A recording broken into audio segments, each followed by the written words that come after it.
Assalomu alaykum hurmatli talabalar.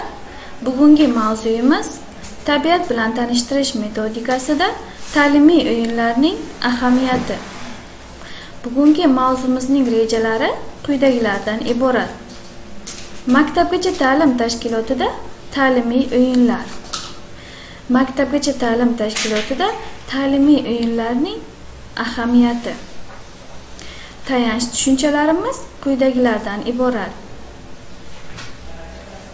Pedagog, psixolog, maktabgacha ta'lim tashkiloti, tarixiy taraqqiyot, ilmiy taraqqiyot, ilmiy tadqiqotlar, ijodiy o'yinlar va didaktik o'yinlar.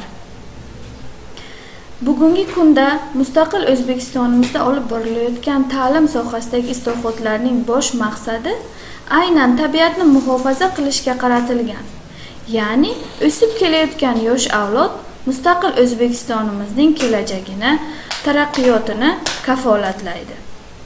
Mana shu ustuvor yo'nalishlardan kelib chiqqan holda maktabgacha ta'lim tashkilotlarida farzandlarimizga berilgan har qanday bilim ularda vatanga, tabiatga sadoqat, o'z o'lkasini sevish, vatan bilan g'ururlanish ruhini tarbiyalashi lozim.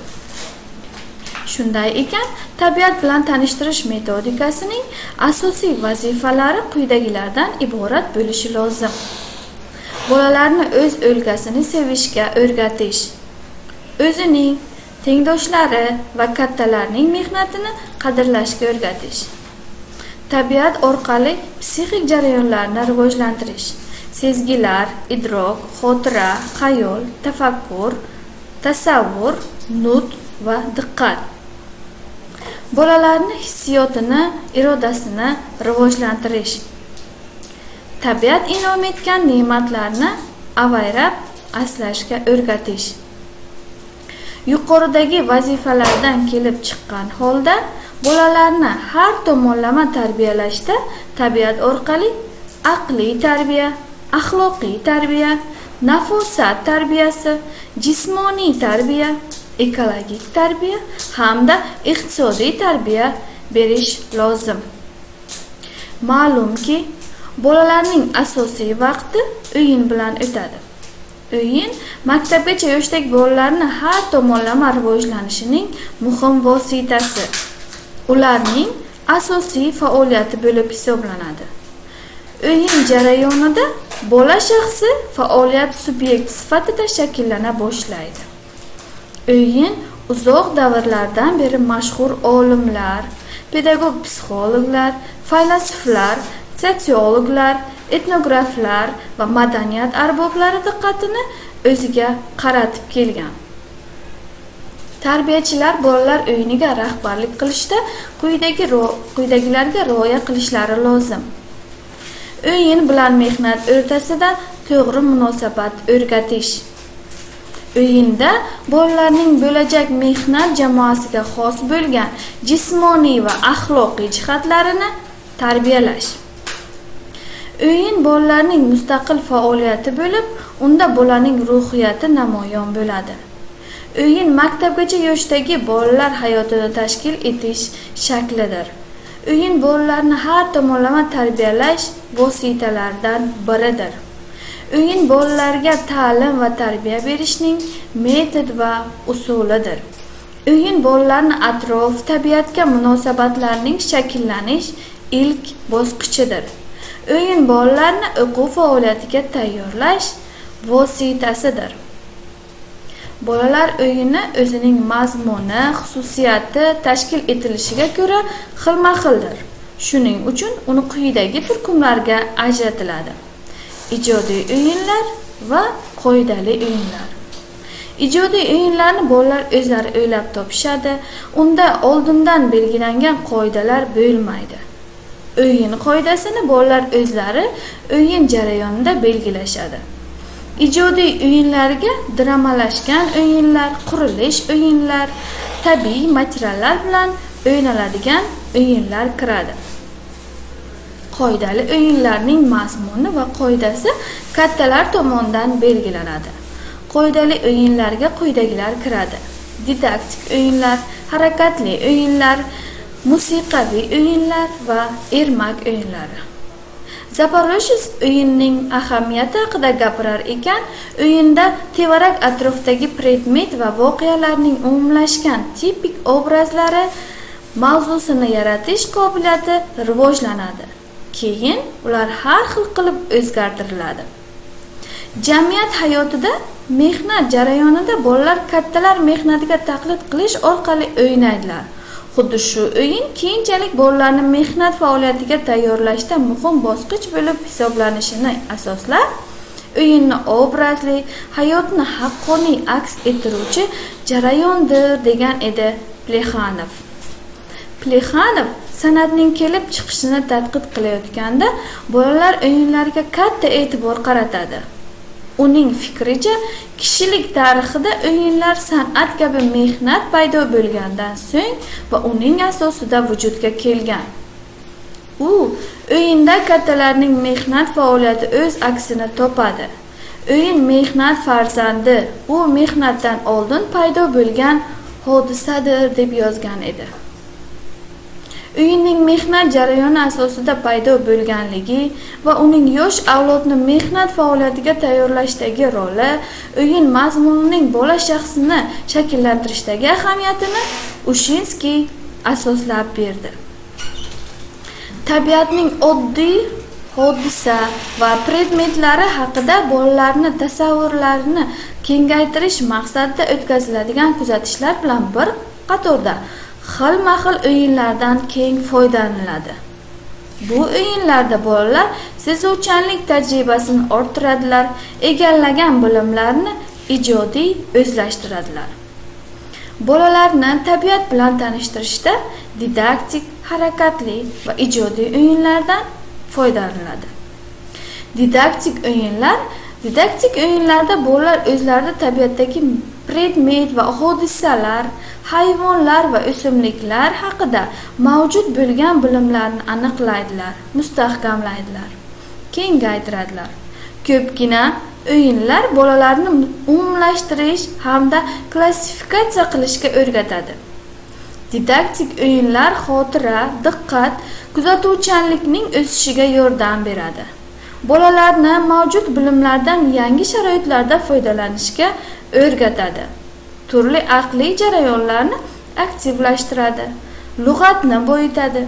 Bolalarda birgalikda o'ynash ko'nikmasini tarbiyalashga yordam beradi.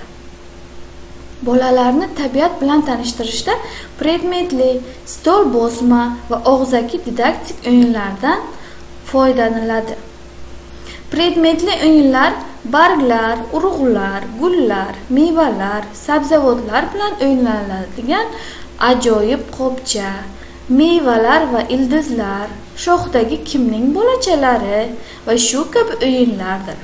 Bu o'yinlarda bolalar aktiv, faol muloqotda bo'ladigan predmetlarning xususiyat hamda belgilari haqidagi tasavvurlar aniqlanadi, chuqurlashtiriladi hamda boyitiladi.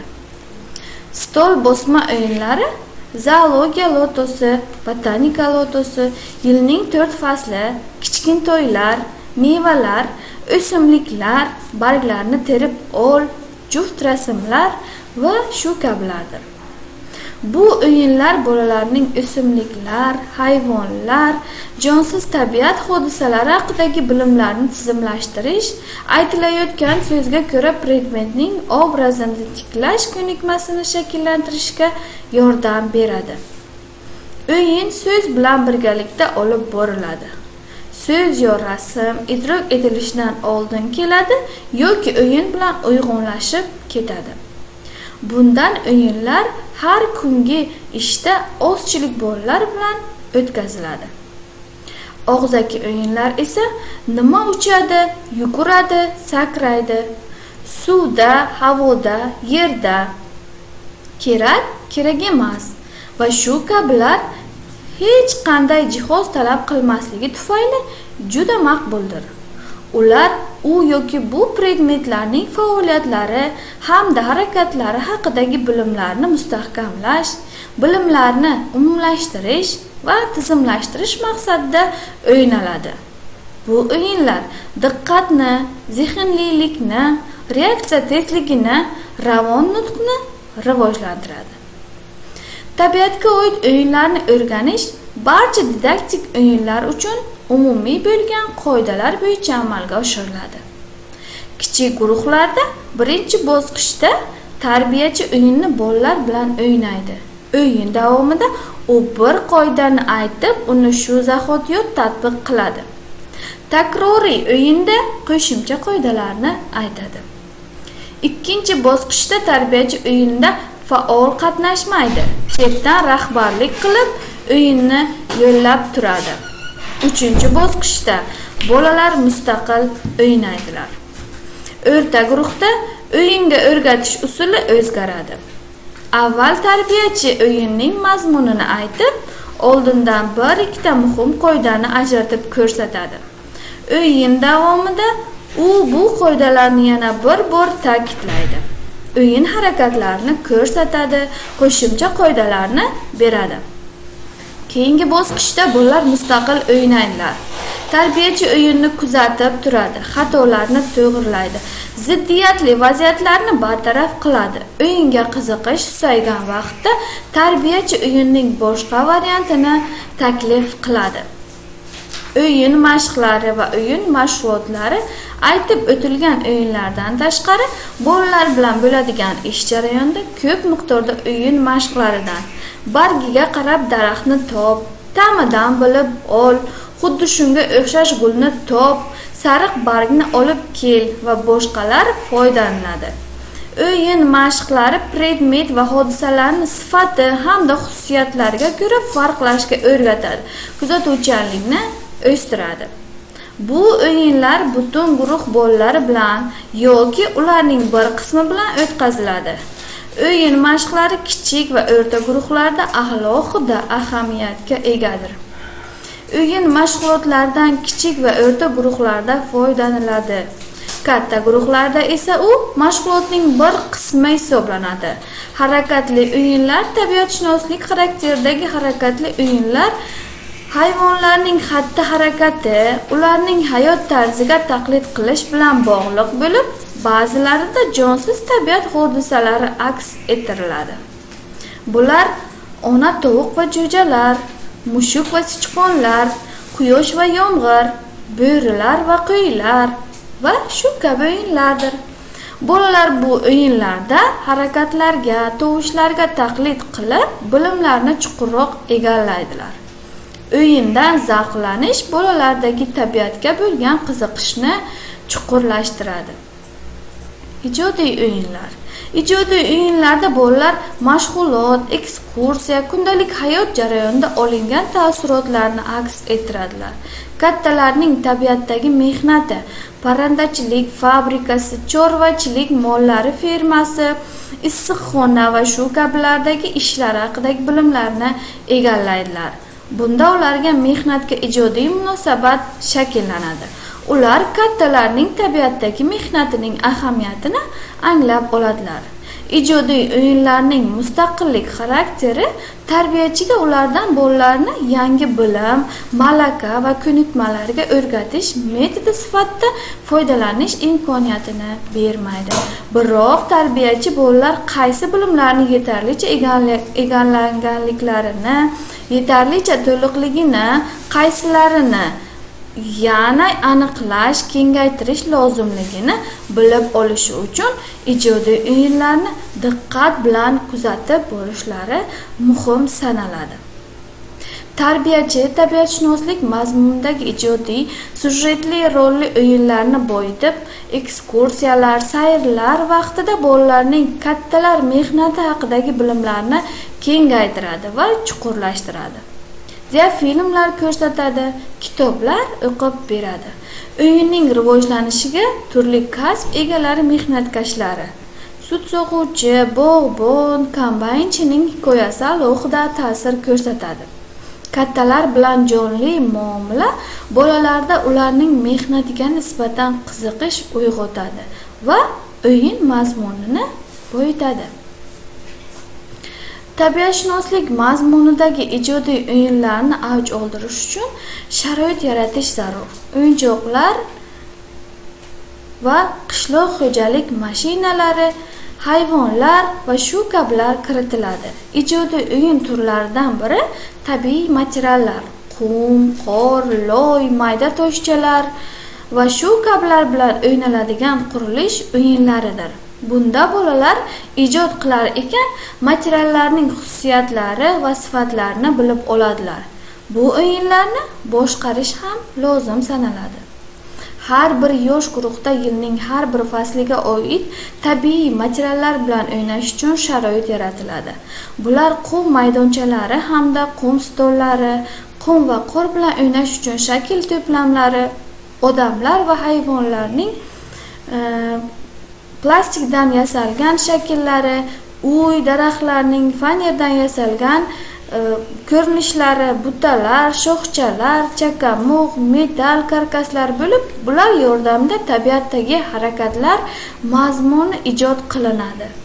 Qorda rasm chizish uchun muxurchalar, rangli muz yasash uchun uskunalar va shu kabilardir. Tarbiyachi bolalarga o'yinga tabiiy materiallarni tanlashda va ulardan foydalanishda yordam beradi. Ulardan foydalanish usullarini ko'rsatadi. Shu bilan bugungi ma'ruza mashg'ulotimiz yakunlandi. E'tiboringiz uchun rahmat.